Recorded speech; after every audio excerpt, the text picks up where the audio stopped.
আসসালামু আলাইকুম রহমতুল্লাহি ওবরকাতুহ। সম্মানিত দর্শক, ডোনাল্ড ট্রাম্প আমেরিকার রাষ্ট্র ক্ষমতায় আসার পর ডক্টর মোহাম্মদ ইউনূসের সরকারে রীতিমতো একটা অস্থিরতা এবং আতঙ্ক শুরু হয়ে যায়। যথেষ্ট কারণ আছে। তার মধ্যে প্রধানতম কারণ হলো যে ডোনাল্ড ট্রাম্পের এবারের যে বিজয়টি আমেরিকার ইতিহাসে ব্যতিক্রম। আবার বাইডেন সরকার ডোনাল্ড ট্রাম্পের জমানাতে যে কর্ম করেছেন, অর্থাৎ ডোনাল্ড ট্রাম্পকে কোর্টে নিয়েছেন, গ্রেপ্তার করেছেন, জেলে রেখেছেন, তার বাড়িঘর তল্লাশি করেছেন এবং তাকে বেইজ্জতি করার জন্য সর্বোচ্চ চেষ্টা করেছেন। এটি আমেরিকার ইতিহাসে পৃথিবীর কখনো ঘটেনি। এক।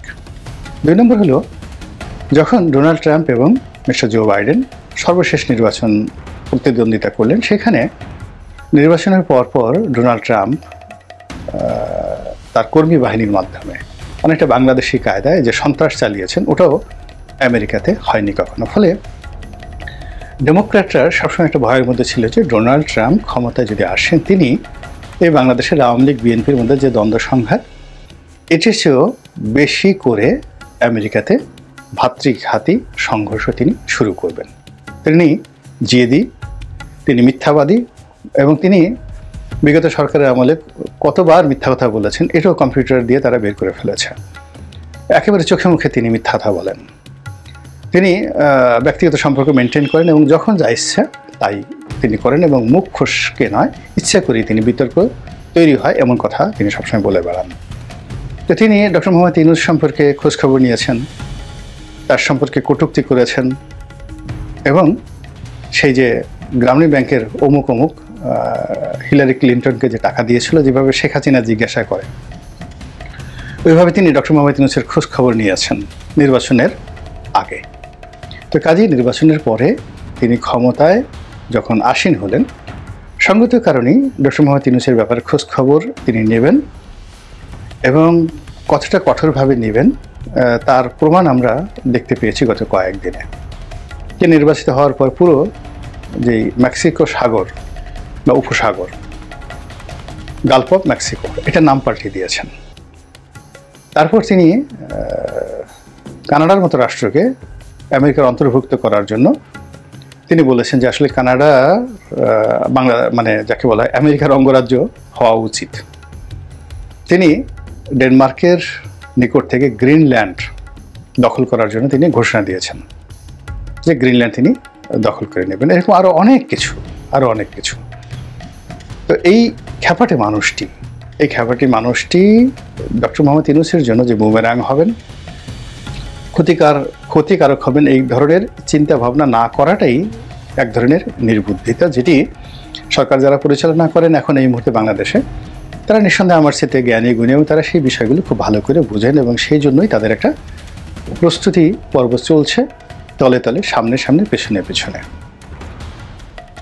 একটি কাজ হলো যে তাদের যে পুরনো সম্পর্ক, আমেরিকার যে লবি, অর্থাৎ ডক্টর মোহাম্মদ ইউনূসের যে আমেরিকান যে লবি রয়েছে, সেই লবিতে ক্লিন্টন ফাউন্ডেশন, সেই ক্লিন্টন ফাউন্ডেশনের সঙ্গে জর্জ সরোজের নাম আসছে, বিখ্যাত ধনকুবের, যিনি আমেরিকার যে ডিপ স্টেট পরিকল্পনা, সেই পরিকল্পনাতে অর্থ বিনিয়োগ করেন। এবং এটি কীভাবে করেন, যারা আমেরিকার ফরেন পলিসি সম্পর্কে জানেন তারা খুব ভালো করে জানেন যে আমেরিকার অনেকগুলো কোম্পানি রয়েছে, অয়েল কোম্পানি, তারপরে অনেকগুলো প্রতিষ্ঠান রয়েছে যারা আমেরিকার নামকরা যে রাষ্ট্রীয় প্রতিষ্ঠান এবং বেসরকারি প্রতিষ্ঠান, এনজিও, তাদের মাধ্যমে বিলিয়ন ডলার বিভিন্ন দেশে তারা বিনিয়োগ করে সেই দেশের রাষ্ট্র ক্ষমতা পাল্টিয়ে ফেলে।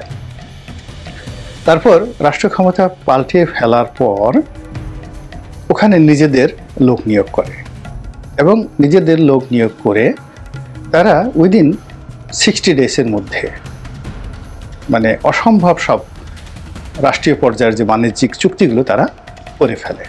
তো ধরুন তারা বিনিয়োগ করলো বাংলাদেশ বা ভুটানের ক্ষেত্রে বা মালদ্বীপের ক্ষেত্রে $1 বিলিয়ন, মানে 10,000 কোটি টাকা বা 11,000 কোটি টাকা, কিন্তু তারা দেখা গেল যে 60 দিনের মধ্যে এমন কয়েকটি ব্যবসা পেল 1 লক্ষ কোটি টাকা তারা হাসিল করে নিয়ে গেল। এটাই ডিপ স্টেটের থিওরি এবং এই থিওরিটা বাস্তবায়ন করার জন্য আমেরিকাতে যে কজন লোক বিনিয়োগ করেন তাদের মধ্যে যশ সরোজের নাম এই মুহূর্তে সবচেয়ে বিতর্কিত। তো যাই হোক, তাদের সঙ্গে ডক্টর ইউনূসের কী সম্পর্ক, তাদের সঙ্গে বর্তমান উপদেষ্টাদের কী সম্পর্ক, আমি কিচ্ছু জানি না। আমার এটা বলাও ঠিক হবে না, কিন্তু আপনারা সামাজিক মাধ্যমে ইচ্ছা করলে অনেক কিছু দেখে নিতে পারেন এই সময়ের মধ্যে কী কী ঘটনা ঘটে গেছে।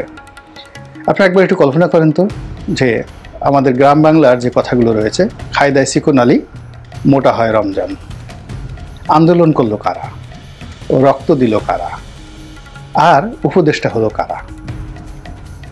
এতেই বুঝবেন যে এই সিলেকশনগুলো কোত্থেকে এসেছে, কারা করলো। এই আন্দোলনের সঙ্গে সেই যমুনাতে যারা বসে আছে, কেউ বিশেষ সহকারী, কেউ অমুক অমুক থমুক, মানে ইত্যাদি যে পদ পদবীগুলো একেবারে ম্যাটিকুলাসলি হয়ে গেল 24 ঘন্টার মধ্যে, কারা এই তালিকাগুলো দিল। আমরা বিএনপির লোক, আওয়ামী লীগের লোক, জামাতের লোক, তারপরে শেষে অন্যান্য যারা রাজনৈতিক লোকজন আছে, সব টাসকি খেয়ে গেলাম।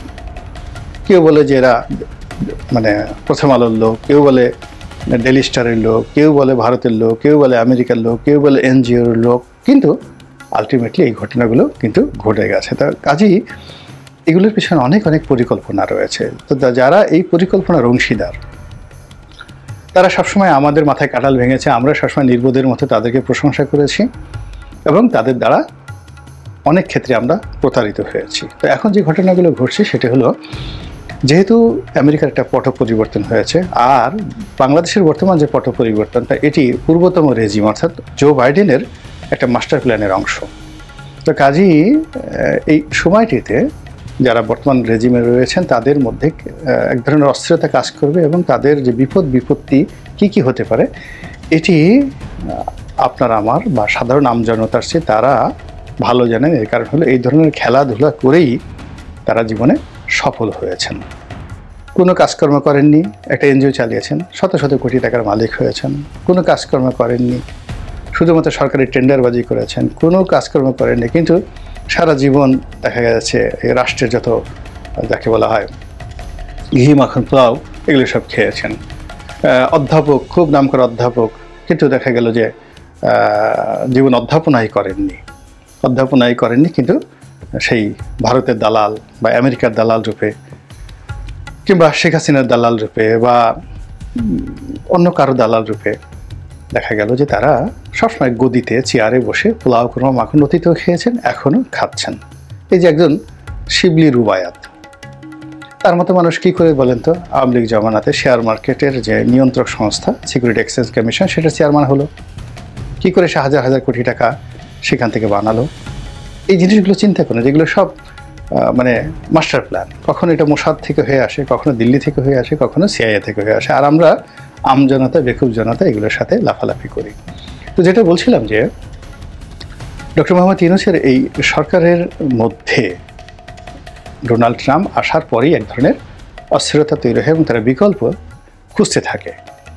তারা ভারতের সঙ্গে একটা মিনিমাইজ করার চেষ্টা করে, কেন প্রথম দিকে তারা চেষ্টা করেছিল ভারতকে হিট অ্যান্ড হার্ট করে বীরের মতো বা জেহাদি জনগণের মতো, জনগণের নেতা হিসেবে তারা চে গুয়েভারা হয়ে বা ফিদেল ক্যাস্ট্রো হয়ে কিউবার মতো একটা শক্তিশালী রাষ্ট্র গড়ে তুলবেন। আমেরিকার মধ্যে যেভাবে একেবারে নাকের ডগায় কিউবা টিকে আছে, ওইভাবে ভারতের নাকের ডগায় এটা টিকে থাকবে। কিন্তু পরবর্তী দেখা গেল যে না, সম্ভব নয়। তখন তারা ভারতের সঙ্গে সমঝোতা করার, বন্ধুত্ব করার জন্য উপায় খুঁজছে, এবং এখন পর্যন্ত উপায় হয়নি। দ্বিতীয়ত, আমেরিকার সঙ্গে সম্পর্ক স্থাপন করার জন্য তারা চেষ্টা করেছে, কিন্তু সেটা কার্যত একেবারে বুমেরাং হয়ে গেছে। ফলে তারা কী করলো, সাবেক সরকারের যে এজেন্সিগুলো রয়েছে, যে লোকজন রয়েছে, লোকবল রয়েছে, ফাইন্যান্স রয়েছে, কানেক্টিভিটি রয়েছে গ্লোবালি, সেটাকে তারা ম্যাটেরিয়ালাইজ করার চেষ্টা করেছে বা করবে, এটাই স্বাভাবিক।